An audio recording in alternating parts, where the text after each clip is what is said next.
দেয়ার viewers, আপনারা আমার হাতে এক বান্ডিল কার্ড দেখতে পাচ্ছেন এবং কার্ডগুলো দেখুন সাজানো না। তারপর আমি একটু শাফল দিয়ে নিচ্ছি কার্ডগুলো আপনাদের বোঝার সুবিধার্থে। এই যাই হোক, কার্ডগুলো আমি শাফল দিয়ে নিলাম। এবার কার্ডগুলো আমি পিছনে নিয়ে যাব। এবার আমি কার্ডগুলো সামনে আনবো এবং এক এক করে বলে দেব কোনটা কি কার্ড। আচ্ছা, শুরু করা যাক। এটা হচ্ছে লাভের 6,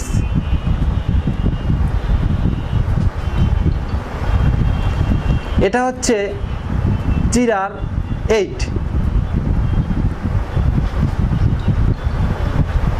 এটা হচ্ছে ইস্কাপানের 7 অর্থাৎ কালোপানের 7,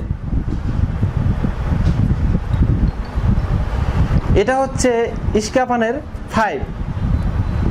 ডিয়ার ভিউয়ার্স, আমি এখানে সব কার্ডগুলোই না দেখে বলে দিতে পারবো, তার চেয়ে বরং চলুন আমরা এই ম্যাজিকের কৌশলটা একটু জেনে নিই।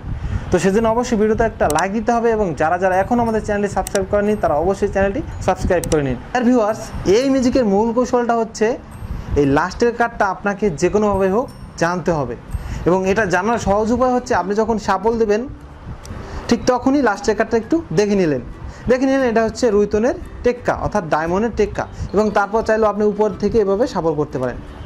আপনি জানেন যে লাস্টের কার্ডটা হচ্ছে রুইতনের টেক্কা এবং এটা আপনি এভাবে পিছনে নিলেন। এবার পিছনে নিয়ে আপনি যে কাজটা করবেন সেটা হচ্ছে পিছনে নেওয়ার পর আপনি তো জানেন যে এটা হচ্ছে টেক্কা, ডায়মন্ডের টেক্কা। তো পিছনে এভাবে করে আপনার তো দেখার দরকার নাই, আপনি পিছন থেকে এই কার্ডটা আস্তে করে এভাবে সামনে নিয়ে আসবেন। এই কাজটা আপনি পিছনে বসে করবেন, অর্থাৎ পিছনে বসে এভাবে করে আস্তে আস্তে এভাবে আনবেন। আনার পর আপনি বললেন যে এটা হচ্ছে ডায়মন্ডের টেক্কা, কারণ আপনি জানেন এটা হচ্ছে ডায়মন্ডের টেক্কা, কিন্তু তারপরেগুলো তো আপনি জানেন না। কিন্তু আপনারা এখানে তো দেখতে পাচ্ছেন, এই দেখুন আমি যখন আপনাকে দেখাচ্ছি তখন কিন্তু আমি পিছন থেকে দেখছি যে এখানে কার্ডটা কি।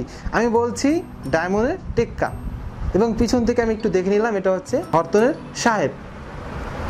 আবার আমি এটা পিছনে নেব, পিছনে নিয়ে আবার এই কার্ডটাকে আবার সামনে নিয়ে আসবো, কারণ আমি জানি তো এটা হচ্ছে হরতনের সাহেব। এটা আমি সামনে নিয়ে আসবো, এটা পিছনে বসে করবো।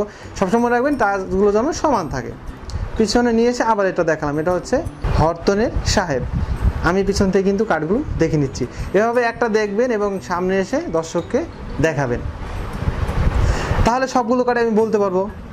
আর এই ম্যাজিকটাকে আরেকটু মজার করার জন্য আপনি একটা কাজ করতে পারেন, সেটা হচ্ছে যখন দর্শকের সাথে ম্যাজিকটা করবেন তাকে বলবেন যে আমি তোমার চোখের দিকে তাকিয়ে বলে দেবো যে এখানে কি কি কার্ড আছে। যখন আপনি এভাবে কার্ডগুলো দেখাবেন, আপনি তো জানেন এটা হচ্ছে ইস্কাপানের 6, এভাবে দেখালেন এবং তার চোখের দিকে তাকালেন। কিছুক্ষণ তাকিয়ে থাকার পর বলবেন যে এটা হচ্ছে ইস্কাপানের 6।